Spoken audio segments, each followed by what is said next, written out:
Thank you, Ministers. I request the Ministers to stay on. The next exchange is also by the Ministers. This is the Memorandum of Understanding between the Government of Republic of India and the Government of Republic of Angola on cooperation in the field of Ayurveda and other traditional systems of medicine.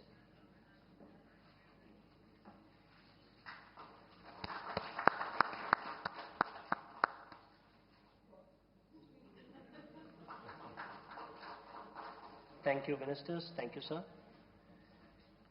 Next, we have the exchange of the cooperation program between the Government of Republic of India and the Government of Republic of Angola in the domain of culture for the period 2025-29.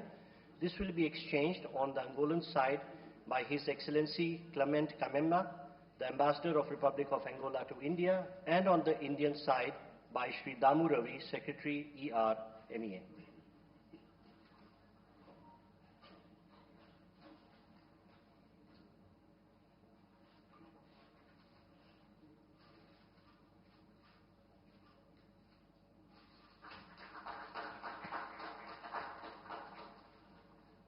We request the Secretary and the Ambassadors to stay on. We next have the handing over of the International Solar Alliance Framework Agreement. This will be handed over by His Excellency Clement Kamemba, the Ambassador of Republic of Angola, and be received by Sri Damu Ravi, Secretary ER, Ministry of External Affairs.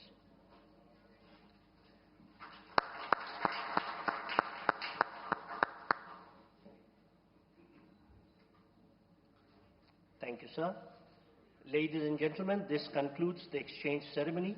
I now request the spokesperson of Ministry of External Affairs to conduct the remainder of the proceedings. Namaskar, good afternoon, ladies and gentlemen. Your Excellency, Mr. João Manuel Gonzalez Lourenço, President of the Republic of Angola, Honorable Prime Minister of India, Sri Narendra Modi, Honorable Ministers, members of both delegations, and friends from the media. We will now have the press statements. May I request Honorable Prime Minister of India, Sri Narendra Modi, to give his remarks to the media. Your Excellency, President Lourenço, दोनों देशों के delegates, media के सभी साथी, नमस्कार। मैं बिंदु, मैं राष्ट्रपति लॉरेंसो और उनके डेलीगेशन का भारत में हार्दिक स्वागत करता हूं। यह एक ऐतिहासिक पल है। 38 वर्षों के बाद अंगोला के राष्ट्रपति की भारत यात्रा हो रही है। उनकी इस यात्रा से न केवल भारत अंगोला संबंधों को नई दिशा और गति मिल रही है, बल्कि भारत और अफ्रीका साझेदारी को भी बल मिल रहा है। फ्रेंड्स, इस वर्ष भारत और अंगोला अपने राजनयिक संबंधों की 40वीं वर्षगांठ मना रहे हैं, लेकिन हमारे संबंध उससे भी बहुत पुराने हैं, बहुत गहरे हैं। जब अंगोला फ्रीडम के लिए फाइट कर रहा था, तो भारत भी पूरी फेथ और फ्रेंडशिप के साथ खड़ा था। फ्रेंड्स, आज विभिन्न क्षेत्रों में हमारा घनिष्ठ सहयोग है। भारत अंगोला के तेल और गैस के सबसे बड़े खरीदारों में से एक है। हमने अपनी एनर्जी साझेदारी को व्यापक बनाने का निर्णय लिया है। मुझे यह घोषणा करते हुए खुशी है कि अंगोला की सेनाओं के आधुनिकीकरण के लिए $200 मिलियन की डिफेंस क्रेडिट लाइन को स्वीकृति दी गई है। रक्षा प्लेटफॉर्म्स के रिपेयर और ओवरहॉल और सप्लाई पर भी बात हुई है। अंगोला की सशस्त्र सेनाओं की ट्रेनिंग में सहयोग करने में हमें खुशी होगी। अपनी विकास साझेदारी को आगे बढ़ाते हुए हम digital public infrastructure, space technology और कैपेसिटी बिल्डिंग में अंगोला के साथ अपनी क्षमताएं साझा करेंगे।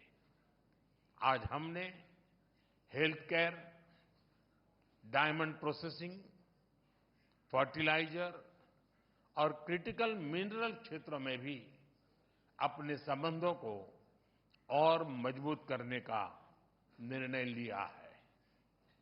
अंगोला में योग और बॉलीवुड की लोकप्रियता हमारे सांस्कृतिक संबंधों की मजबूती का प्रतीक है।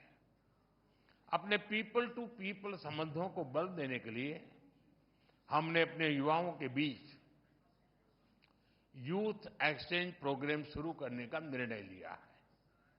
फ्रेंड्स, इंटरनेशनल सोलर अलायंस से जुड़ने के अंगोला के निर्णय का हम स्वागत करते हैं।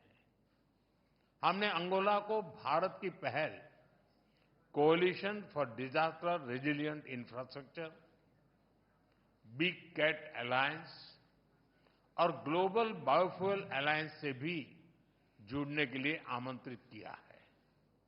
फ्रेंड्स, हम एक मत है कि आतंकवाद मानवता के लिए सबसे बड़ा खतरा है। पहलगाम में हुए आतंकी हमले में मारे गए लोगों के प्रति राष्ट्रपति लॉरेंसो और अंगोला की संवेदनाओं के लिए मैं उनका आभार व्यक्त किया। We are committed to take firm and decisive action against terrorist and those who support them. We thank Angola for their support in our fight against cross-border terrorism. Friends, 140 crore भारतीयों की ओर से मैं अंगोला को अफ्रीकन यूनियन की अध्यक्षता के लिए शुभकामनाएं देता हूं। हमारे लिए यह गौरव की बात है कि भारत की G20 अध्यक्षता के दौरान अफ्रीकन यूनियन को G20 की स्थायी सदस्यता मिली। भारत और अफ्रीका के देशों ने कॉलोनियल रूल के खिलाफ एक सुर में आवाज उठाई थी, एक दूसरे को प्रेरित किया था। आज हम ग्लोबल साउथ के हितों, उनकी आशाओं, अपेक्षाओं और आकांक्षाओं की आवाज बनकर एक साथ खड़े रहे हैं। पिछले एक दशक में अफ्रीका के देशों के साथ हमारे सहयोग में गति आई है। हमारा आपसी व्यापार लगभग $100 बिलियन हो गया है। रक्षा सहयोग और मैरीटाइम सिक्योरिटी पर प्रगति हुई है। पिछले महीने भारत और अफ्रीका के बीच पहली नेवल मैरीटाइम एक्सरसाइज एक्यूम की गई है। पिछले 10 वर्षों में हमने अफ्रीका में 17 नई एम्बेसीज खोली हैं। $12 बिलियन से अधिक की क्रेडिट लाइंस अफ्रीका के लिए आवंटित की गई है। साथ ही अफ्रीका के देशों को $700 मिलियन की ग्रांट सहायता दी गई है। अफ्रीका के 8 देशों में वोकेशनल ट्रेनिंग सेंटर खोले गए हैं। अफ्रीका के 5 देशों के साथ हम डिजिटल पब्लिक इंफ्रास्ट्रक्चर में सहयोग कर रहे हैं। किसी भी आपदा में हमें अफ्रीका के लोगों के साथ कंधे से कंधा मिलाकर फर्स्ट रिस्पॉन्डर की भूमिका अदा करने का सौभाग्य मिला है। भारत और African union, we are partners in progress, we are pillars of the global south. मुझे विश्वास है कि अंगोला की अध्यक्षता में भारत और अफ्रीकन यूनियन के संबंध नई ऊंचाइयां हासिल करेंगे। एक्सेलेंसी, एक बार फिर मैं आपका और आपके डेलीगेशन का भारत में हार्दिक स्वागत करता हूं। बहुत-बहुत धन्यवाद। Obrigado. Thank you, sir. May I now request His Excellency Mr. João Manuel Gonzalez Lourenço, President of the Republic of Angola, to give his remarks to the media.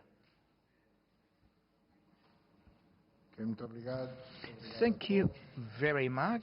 Thank you very much, all Your Excellency Narendra Modi, the Prime Minister of the Republic of India, distinguished members of the Indian and Angolan delegation, distinguished guests, ladies and gentlemen. Allow me, first and foremost, to thank the very gracious words that Your Excellency has addressed to us and express our gratitude for the hospitality that has been accorded to us since our arrival in this beautiful city of New Delhi, where we see reflected the rich and vast culture of the Indian people who have welcomed us with the warmth and cordiality which is their hallmark.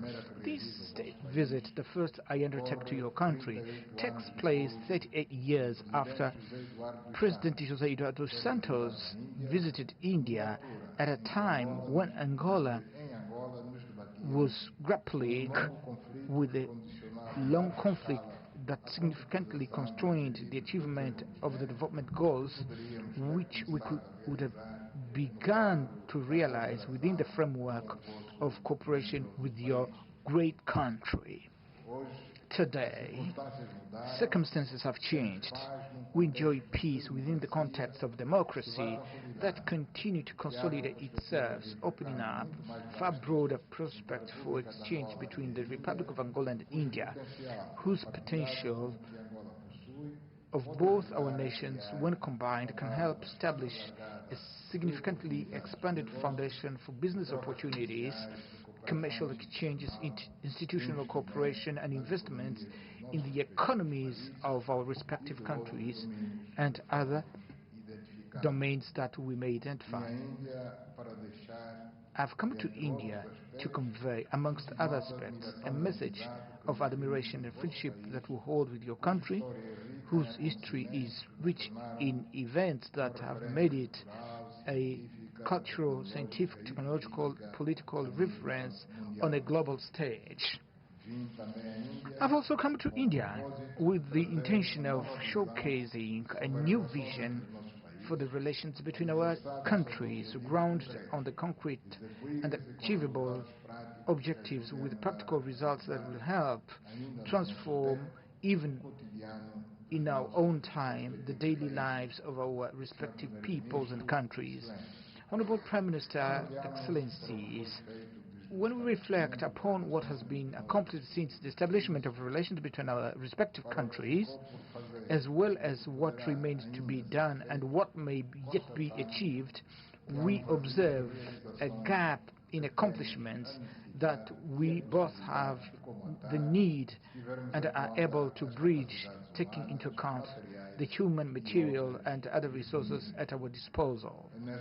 It is from this perspective that the Angolan side will seek to address during the bilateral discussions our main interest in the cooperation with India, placing particular emphasis on the sectors such as agriculture to promote food security, finance, health, defense, higher education, information technologies, energy, industry and trade, and mineral resources, oil and gas, with expectation that at the end of our deliberation we may affirm that our efforts have been worthwhile in light of results achieved, since these domains constitute the foundation upon which the entire economic and social development program of Angola will rest, for which we count most especially on the participation of India.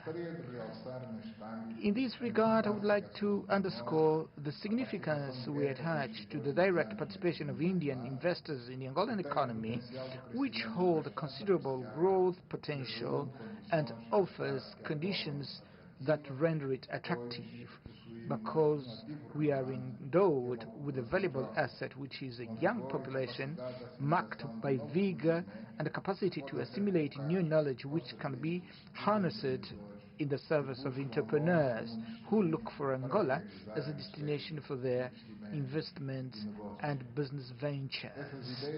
These ideas may become a tangible reality in the short and medium term as there is political will that inspires us to undertake projects of mutual benefits for which it is essential to mobilize the necessary financial resources. I therefore would like to welcome the availability and the openness of your country to the creation of an investment fund with a view to encourage Indian entrepreneurs to invest in sectors of their interest in Angola, as well as the establishment of an export credit line. It is important to underscore the fact that the signing of considerable number of legal instruments has happened, which will enable the resumption and strengthening of bilateral cooperation following the prolonged period of stagnation since the signing of the General Agreement on Economic, Technical, Scientific and Cultural Cooperation on 4th October 1986 up to the convening of the first session of the Angola-India Bilateral Commission in September 2020 and the activation of the political and the diplomatic consultation mechanism between our two countries on the 11th of August 2023. This renewal of contacts, which took place during a critical period in the recent history of humanity, when the COVID-19 pandemic, on one hand, restricted contacts between peoples and nations on a global scale, but on the other hand, it was precisely in this challenging period that we came together once again to discuss our perspectives, our interests, our visions for the future, as well as the challenges, the common challenges for Africa, in particular, we're facing at the time confronting an unprecedented phenomenon in which your country played a prominent role through its contribution to the African continent, especially with the donation of vaccines that have proven essential in the effort to contain the spread of the disease. Your Excellency Prime Minister Narendra Modi, Your Excellencies, in this engagement between two countries of global south from different regions of the world, yet of undeniable strategic importance, we are compelled to address issues pertaining to the current international landscape given their complexity and the threats they represent. I am firmly convinced that we share the same principles and common perspectives regarding the need to contribute to the reconstruction of a new world order by restoring to the United Nations and all its bodies the central role in seeking for solutions through dialogue, which may contribute to reducing the current tensions that generate political instability, humanitarian crisis, and market uncertainties with grave repercussions for the global trade and consequently for the food and energy security of countries on a worldwide scale. All these facts underscore the primacy of multilateralism over the perspectives advanced by groups of countries that regard themselves as sufficiently powerful and are entitled to impose development models and solutions to which all others must submit. This scenario tends to underestimate international law as the framework that must continue to be globally accepted for resolving the conflict in the Middle East on the basis of the relevant United Nations Security Council resolution that set forth the establishment of the State of Palestine as well as the conflict unfolding in Ukraine and other regions of the world, notably in Africa, where we are concerned about the war in Sudan, in the Democratic Republic of the Congo, and the chronic instability that has prevailed for years in the Sahel region in Africa. Thank you very much, Honorable Prime Minister, and thank you everyone present. Thank you, sir. That concludes the press statements. Thank you for your presence, ladies and gentlemen.